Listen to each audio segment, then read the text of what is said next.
All right, an interesting story came out. I know one New York paper talked about it, and I put the article from Clutch Points in the description that the Detroit Pistons and the Orlando Magic explored a trade at the deadline to bring Spencer Dinwiddie to either Detroit or Orlando, and that the Pistons still may be trying to get Dinwiddie after the season is over with. So let's get into it. We back, More Sports Talk. Make sure you hit that subscribe button, bell icon button, share the video. And I believe Brooklyn didn't trade Spencer Dinwiddie because they knew it was a chance that Kyrie Irving wasn't going to be 100% healthy. And we now know that he is out for the season with a shoulder injury. Now, Spencer Dinwiddie and Kyrie Irving both clashed. They couldn't play together. We know Kyrie is most effective with the ball in his hand. We know Spencer is effective with the ball in his hand. They both are primary ball handlers. So had Kyrie Irving been healthy, I believe Spencer Dinwiddie probably would have been dealt. Now, where the Pistons going to deal for Dinwiddie is the $1 million question, and I'm not 100% sure. I mean, it wasn't going to be Blake. He don't have value. Probably wasn't going to be Andre Drummond either. It probably would have been Derrick Rose, Luke Kennard, and probably a first-round draft pick or something like that. But, Dinwiddie would have been a great point guard to rebuild with. Had you been able to bring back Spencer Dinwiddie, you would have had Dinwiddie. Now, things changed for the draft. So now you're no longer probably looking at the Killian kid, or you're no longer probably looking at LaMelo Ball. So now you're looking at, possibly James Wiseman, if you don't want to keep Christian Woods. But Wiseman and Christian Woods can play together, though. Okay? You already looking at Anthony Edwards. So, you're not looking at Cole Anthony no more. And the top of the draft is point guard heavy. It's guard heavy in general. So, bringing in Dinwiddie, you probably would have been looking at, more the Edwards or the Wiseman, or, more the combo guards that's going to come out. It's another kid, I think, from Dayton that's, flying up the board. That could be the number one draft pick. You're probably looking at R.J. Hampton, another guy that's over there in Australia with LaMelo Ball. And LaMelo Ball, I think, did win Rookie of the Year. And a lot of people don't believe in LaMelo. But LaMelo, I believe in him. He is the way. But that's another conversation for another day. Hopefully I get an opportunity to go live tonight with the Detroit Pistons. But about the Pistons and not the Lions. But, they should have never got rid of Spencer Dinwiddie to begin with. I mean, to be honest, we all can imagine. We all can, look back and say, well, we should have had Dinwiddie and Chris Middleton in the backcourt. And people say, would you really want to pay Chris Middleton that type of money? Well, we paid that type of money to Blake Griffin, and he ain't healthy. At least Middleton is healthy. And one thing about Dinwiddie and Middleton, they were a really long backcourt. They both can defend. They both can shoot.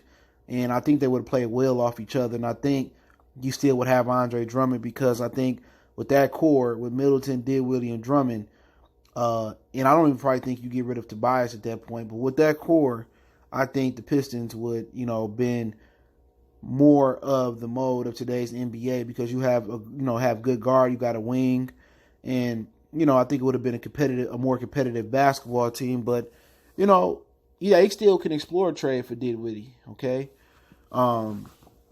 Because Kyrie's going to come back healthy. I heard Brooklyn is looking to move some pieces. I think Karis LeVert is going to be part of their future, because he a good fill-in piece. Other than, him not being able to stay healthy, he defend, he shoot, he score. He can stagger his minutes. He can be the primary ball handler. He could be a glue guy. I just don't think Dinwiddie is going to fit. I think they will trade Dinwiddie, and I heard they may be trying to trade, a package of players there to bring in another superstar. But I really think they need to fill it out with depth. So you could see Dinwiddie moved. If Blake somehow get healthy, you may see a situation where, Blake, maybe you can send Blake over to Brooklyn, and Brooklyn, Kevin Durant, and Kyrie, but they will have one of the most injury-prone teams of all time if you look at that situation. But at this point, I wouldn't want to trade any major assets to bring Dinwiddie back. If I can trade a future first, yeah. But it really depends on how you evaluate the rookies next year, what position you sit in. Now, if you tell me that I can get them a future first-round draft pick for Spencer Dinwiddie and maybe Derrick Rose and Luke Kennard and probably somebody else, yeah, I'll do that. And if I can get Anthony Edwards, yeah, Dinwiddie and Edwards is a good 1-2 punch in the backcourt. But just my position on it, I mean, I know Dinwiddie has got all-star potential. My thing is, if I can get one of those young point guards, I'm gonna just get them for cheaper, because eventually you got to pay Spencer Dinwiddie. And I look to build, but it depends a lot with Christian Woods as well. It depends a lot with the draft position, because what if they want Wiseman? Because they haven't extended Christian Woods. Is something I will talk about when I do a Piston Live. So not really sure what they get out of that, but it's in field rebuild mode, and I think Dinwiddie will be a great fit for a rebuild. He's 26 years old. He can guard a one. He can guard some twos. In today's NBA, he can guard some threes. He's bounced back from the knee injury. That's how we got him in the second round. And, I think it'll be a great look. He'll be good young guard. And it's unfortunate that you had to pick between Blake and Dre, and you had to move Dre because Blake Griffin, you couldn't move the contract because he was injured. But Dinwiddie would have been a great setup guy for Andre. You know what I'm saying? But with Christian Woods here, he put a little bit more weight on.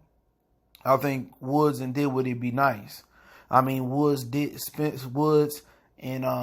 James Wiseman would be nice. And you could play Wiseman and Christian Woods together. They both that athletic, and Christian Woods' ability to stretch the floor, and he going to get better and shoot the ball. I mean, looks good. You know what I'm saying? But most likely you're going to have to part ways with Luke Kennard.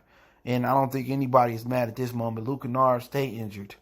You know what I'm saying? And Derrick Rose, a lot of people are real hardcore Derrick Rose fans, and I don't think Derrick Rose is injured. He playing a little bit shaky right now, but I think that's not I'm saying him playing shaky by design, but probably his minutes and sitting out is due to the Pistons really trying to tank. They calling up other guys from the G League and situations like that, but they should have never got rid of him, but it's just been a mismanagement of the Pistons. We should have never got rid of, I felt, Aaron Aflalo, Middleton, Dinwiddie.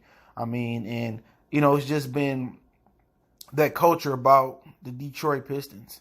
It's been a culture built in of we don't play rookies. No matter how good you are. Tayshaun spent, 4 years with Tubby Smith in Kentucky, and he was basically a veteran. And they refused to play Tayshaun Prince until Tracy McGrady was getting in that butt. And Tayshaun Prince brought him back. And Ben Wallace alluded to that when he made his comments about Carmelo Anthony. If they would have took Carmelo, they wouldn't have won a championship. And I did a video on that a couple weeks ago. But he said Larry Brown didn't believe in playing rookies, and neither did Rick Carlisle, Michael Curry, Maurice Cheeks. I mean, Dwayne Casey don't really want to pay Sayoko. He didn't really want to play Bruce Brown, but he had another choice. And when you a team that ain't going nowhere, in the AFC, to me, it's nowhere. All right, unless you're a young team on the rise, and it's an old team that's on the decline. They ain't getting no better. Play your young players. But it's been that culture created in Detroit where they develop the young players in practice. They develop them in the G League, and they refuse to play them.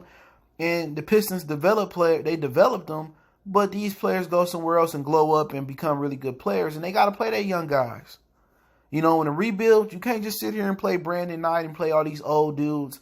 No, you got to play your young guys and see what you got. There's a lot of hidden talent in the NBA and the G League. You just got to find it. Look at Christian Woods. You think if the Pelicans knew what they had, they would have got rid of him? It would have been no point in drafting Jackson Hayes then. So you got to know what you got. And the only way you know what you got is if you play them. I don't care how they practice, or as long as they're not late to practice. You got to get them in game situations. And some guys play better in game than they do in practice. Some guys play better in practice than they do in the game. But what really matters is how you play in the game. And, for the life of me, over the last 20 years, the Pistons just refuse to play young guys. And they have to play the young guys to see what they got. And they developed them. They worked on their shooting. They built up their physical strength. They rehabilitated guys. They go somewhere else. And they do pretty good elsewhere. Flalo was one of those guys, Middleton and Dinwiddie. But let me know what you feel about the Pistons possibly trying to bring back Dinwiddie. And I'm all for it, man, at the right price. But it's going to probably involve Derrick Rose and Luke Kennard. And if Blake Griffin can prove that he's healthy, it could involve him as well, too. And I don't think anybody would be mad at Blake getting out of here, with his injury history at this point. But if Blake healthy, I think a lot of people like him. But hey, it's Motor City Sports Talk. Don't forget we on Facebook, Instagram, Twitter. Reach out to the email if you have a business question, inquiry, sponsorship, a video request. Keep sharing the videos. Want to make a donation to the channel? Cash App, PayPal. Information in the description. Best way to donate is share the video. Cash App username, PayPal link. But just share the video for me and check out our Detroit Lions playlist. Hopefully I can do a Detroit Piston playlist. Hopefully I can do a Piston Live later on. One time for the one time. Mercy Sports Talk. We gone.